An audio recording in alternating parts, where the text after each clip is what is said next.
आज हम मैथ का कंपाउंड इंटरेस्ट का दूसरा वीडियो आपके पास लेके आए हैं।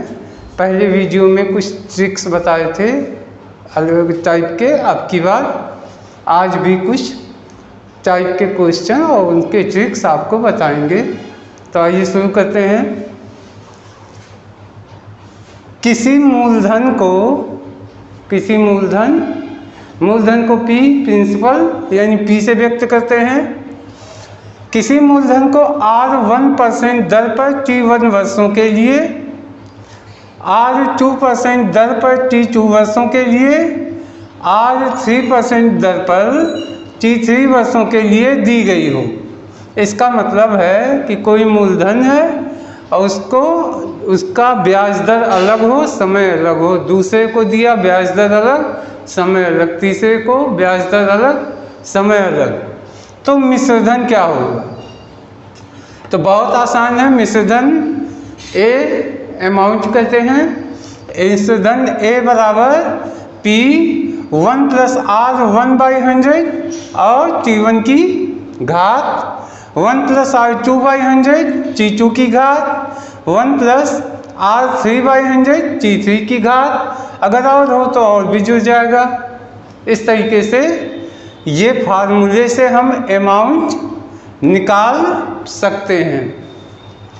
अब इस पे हम आशा है समझ गए होंगे। मूलधन है और अलग अलग ब्याज दर अलग अलग समय पे अलग अलग लोगों को दी गई हो, तो मिश्रधन टोटल कितना मिलेगा? तो आपका वही है P1 + R/100 R1/100 और T1 1 + R2/100 T2 1 + R3/100 T3। यही आपको इतना ध्यान में रखना है। अब हम इस पे एक क्वेश्चन आपको लगा के दिखा रहे हैं। क्वेश्चन आपके स्क्रीन पे चलेगा, लेकिन हम पढ़ के बता रहे हैं। 400 रुपये की राशि को 3 वर्षों के लिए चक्रवृद्धि ब्याज पर दिया गया।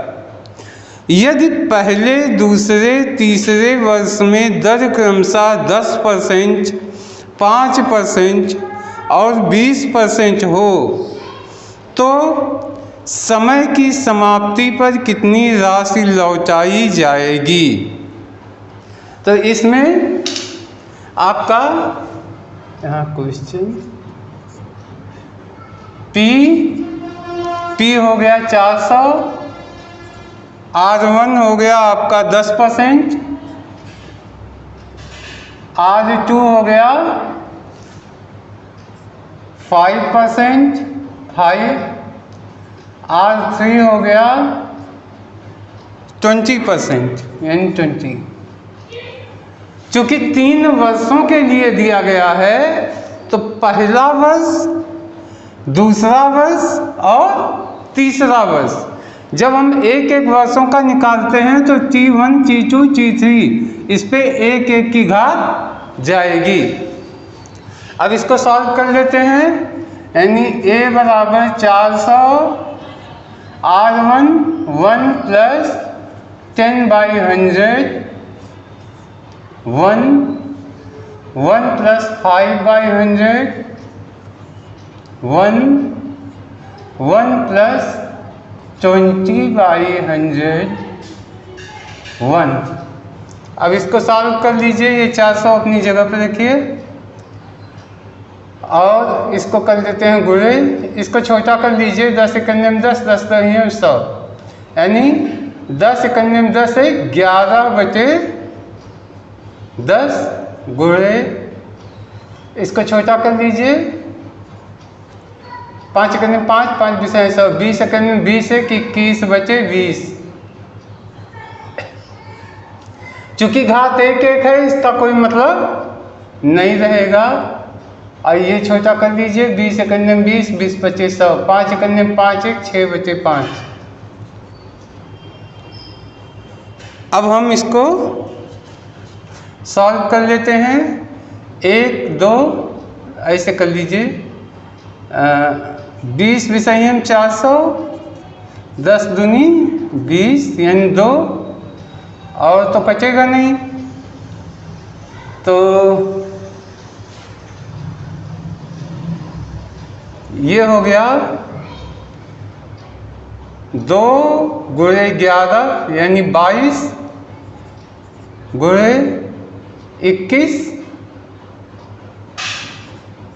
गुणे 6 कर लीजिए, बचे 5 बराबर, पहले 1 को निकाल लीजिए, 6 करने में 6, 22 गुणे इसको कर दिया 6 करने में 6, 6 दूनी 12 और गुणे 22 है तो हो गया 6 करने में 6 और 6 दूनी 12 और फिर 22, 22 छक्का 6 दूनी 12 के 2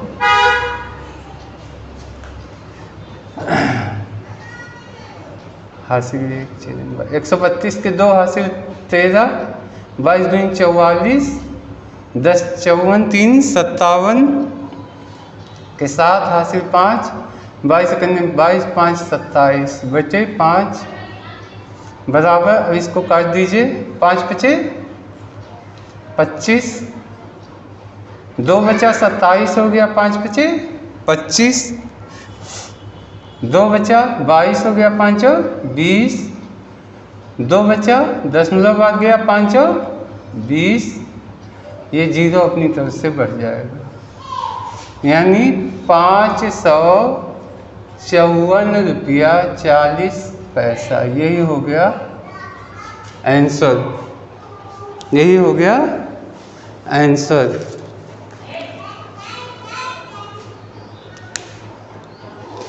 आशा है ये फार्मूला आपके समझ में आया होगा। अब आते हैं दूसरे फार्मूले पे। अब आते हैं अगले क्वेश्चन पे, टाइप 5 का। कोई मूलधन P 30 वर्षों में A रुपया हो जाती है। कोई मूलधन P 30 वर्षों में A रुपया हो जाती है तो चक्रवृद्धि ब्याज दर R, यानी क्या पूछा है, ब्याज दर पूछा है। तो ब्याज दर R बराबर हो जाएगा A/P, यानी अमाउंट अपॉन प्रिंसिपल, मिश्रधन बचे मूलधन 1/T और यहाँ -1 और सबसे बाहर गुणे 100। 100 इसलिए लगता है क्योंकि प्रतिशत दर हमेशा प्रतिशत में होता है।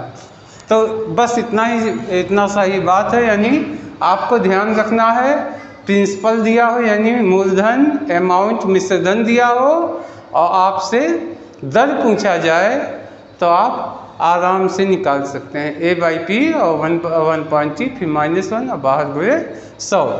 अब इस पर हम आपको एक क्वेश्चन लगा के दिखा रहे हैं, आपके स्क्रीन पे भी क्वेश्चन चलेगा, आराम से पढ़ के आप सॉल्व करिएगा। 400 रुपये की राशि 2 वर्षों में एक निश्चित दर से 441 रुपया हो जाती है, तो चक्रवृद्धि ब्याज की दर क्या है। 400 रुपये की राशि यानी P 400,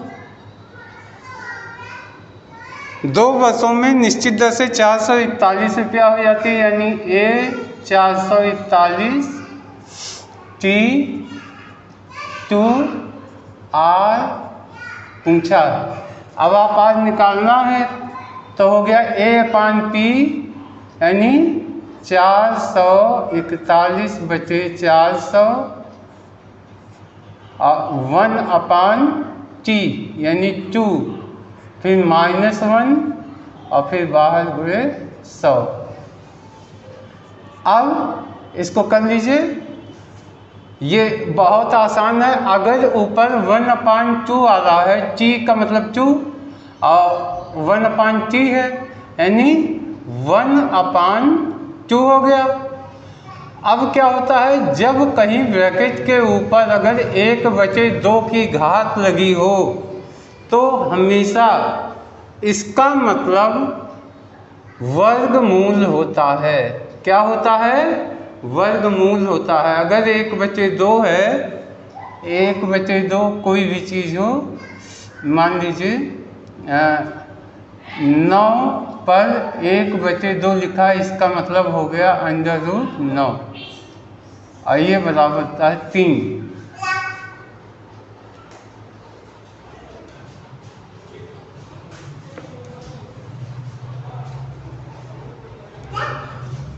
अब इसको 441/400, 441 का स्क्वायर रूट आपका हो गया 21, 400 हो गया 20, अब -1 और इसके बाद गुणे 100, ये हो गया। इसको ब्रैकेट खोलेंगे तो 20 सेकंड 20, यानी 21 में से 20 गया 1/20, तो 441, 441/400 और इस पे 1/2 है, -1 गुणे 100। तो जहाँ पे ब्रैकेट के बाद अगर 1/2 की घात हो, इसका मतलब होता है वर्गमूल। यानी जैसे मैंने बताया कि अगर मैं ऐसे लिख दूँ 9 पर 1/2, तो ये हो जाएगा √9। इस तरीके से, यानी 1/2 का मतलब वर्गमूल आता है। अब 441, इसका वर्गमूल 21 और 400 का 20, 21/20 -1 गुणे 100। अब यहाँ पे क्या होगा, 20 सेकंड में 20 और 21 में से 20 गए 1/20, फिर बाहर गुणे 100, 20 का इसमें करिए, 20/100, 5 सेकंड में 5% आंसर। तो इस तरीके से बहुत आसान है, पूछा गया है दर और दिया हो मूलधन और मिश्र धन, दोनों दिया हो, समय दिया हो, तो दर निकालना है तो A/P और 1/T -1 और 100। तो इस तरीके से आशा करते हैं ये भी आपको आया होगा। अब आ जाइए अगला एक क्वेश्चन देखते हैं।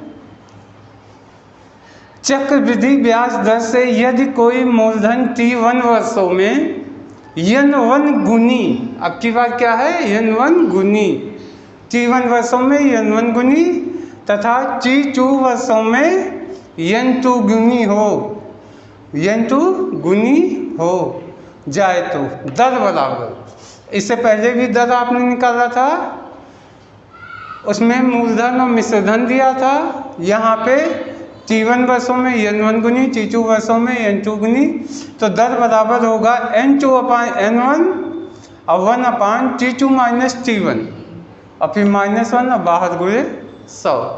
बहुत आसान है, थोड़ा सा रखिएगा दिमाग में तो बैठ जाएगा एकदम। जब गुनी आएगा T1 N1 तो आप तरह से ये फार्मूला यूज कर लीजिए, N2/N1 और इस बार 1/T2 - T1, फिर -1 और बाहर गुणे 100। इस पे एक क्वेश्चन हम आपको लगा के दिखा रहे हैं। कोई मूलधन 2 वर्ष में 1.25 गुना तथा 3 वर्षों में 1.75 गुना हो जाता है, तो चक्रवृद्धि ब्याज की वार्षिक दर क्या है? आसान है क्वेश्चन, इसमें भी दर निकालना है। N2 यानी पहला हो गया 2 वर्ष में 1.5 गुना, यानी यहाँ पे हम लिख दें, पहले हम इसको लिख दें, यानी T1 = N1 = 1.25, T2 3 वर्षों में 3, N2 1.75 गुना। अब दर R बराबर हो गया N2 यानी 1.75 N1 1.25 और 1/T T2 माइनस T1 यानी 3 माइनस 2 माइनस 1 बाहर गुणे 100। अब आप देखिए जब ऊपर नीचे दशमलव हो तो उसका कोई मतलब नहीं रह जाएगा।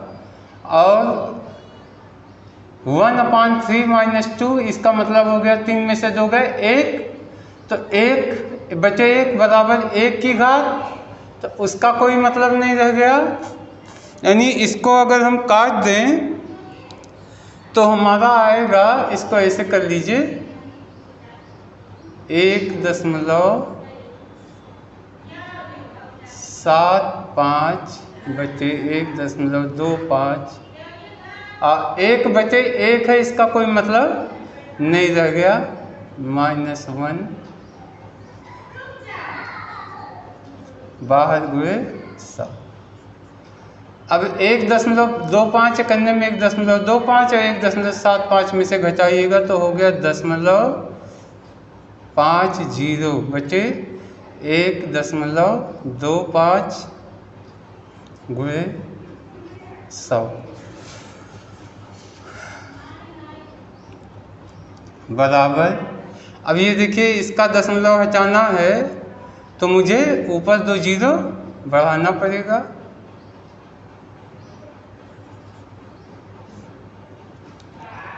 इसको इसी से काट दीजिए, 100 × 800, 25 × 200 यानी 8 बार गया 125 करने में 125, 125 × 1000 और 125 9 0 ये हुआ। अब इसका इसमें गुणा कर दीजिए, 2 जीरो लिया, 8 बचे 40, 2 पे दशमलव लगा दीजिए। इसका मतलब आंसर मेरा आया 40%। ये आंसर आ गया 40%। देखा आपने, फार्मूला क्वेश्चन ये था, T2 T1 2 था, N1 1.25, T2 3, N2 1.75, R बराबर N2/N1, तो 1.75 बचे 1.25 अपान T2 माइनस T1 यानी T2 3 है, 3 में से 2 1, 1/1 का घात का कोई मतलब नहीं। तो ये हो गया 1.75, 1.25, दशमलव ऊपर नीचे बराबर हो तो उसका कोई मतलब नहीं होता, लेकिन चूंकि दशमलव में है तो आप इसको 125 से करने में 125 और 100 इसमें से घटा दीजिए 175 में से, तो 50 आया, और चूंकि दशमलव में दशमलव लगा दीजिए, बचे 1.25 गुणे 100। अब 1.25 को पूर्णांक हमने बना दिया तो 2 जीरो यहाँ बढ़ गया, और 125 8 1000 और 180 हुआ, और 80 में इसका किया तो हो गया 40% आंसर।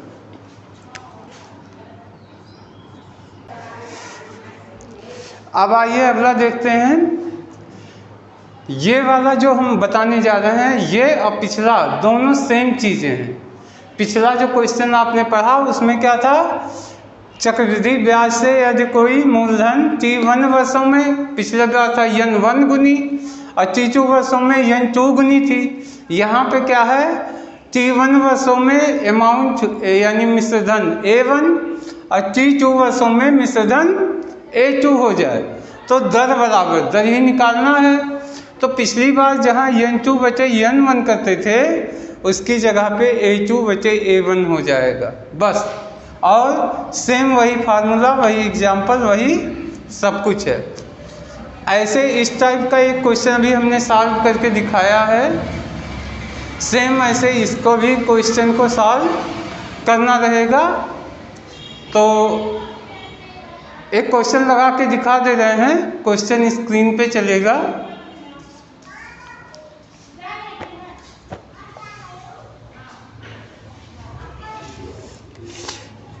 कोई धन 6 वर्षों में 1000 रुपया और 9 वर्षों में 1331 रुपया हो जाता है, तो चक्रवृद्धि ब्याज की वार्षिक दर क्या है? तो क्वेश्चन है यहाँ पे ये कर लीजिए। T1 हो गया आपका 6 वर्ष। A1 1000 रुपया। T2 आपका हो गया 9 वर्ष और A2 हो गया 1331 रुपया। अब हम इसको सॉल्व कर लेते हैं। R बराबर A2 बचे A1 यानी 1331 बचे 1000 और 1 T2 माइनस T1 यानी 9 माइनस 6 माइनस 1 गुणे 100 बराबर। यहाँ देखिए 1331 बचे 1000 और 1 बचे 3 माइनस 1 गुणे 100। एक चीज जान ले, जब अगर किसी ब्रैकेट के ऊपर या किसी भी अंक के ऊपर 1 बचे 3 की घात लगती है, इसका मतलब होता है घनमूल यानी क्यूब रूट। 1 बचे 3 का मतलब होता है घनमूल। तो आप चाहें तो इसको निकाल दीजिए। ये हो गया आपका 1331 यानी 11 का घनमूल होता है, बचे 1000 यानी 10 का घनमूल, फिर माइनस 1 और गुणे 100 बराबर हो गया 10 एकम 10, 11 में से 10 गए 1 यानी 1 बचे 10 गुणे 100। 10 दहाइयाँ 100 यानी 10%। आंसर इस तरीके से आज हमने 3-4 अलग-अलग टॉपिक पे आपको चक्रवृद्धि ब्याज के बारे में ट्रिक्स के साथ यानी फार्मूले के साथ, आप खाली केस समझिए और फार्मूले को दिमाग में बैठा लीजिए। क्वेश्चन जैसे नज़रों के सामने आएगा तुरंत आपका दिमाग कहेगा इस पे ये फार्मूला अप्लाई होगा।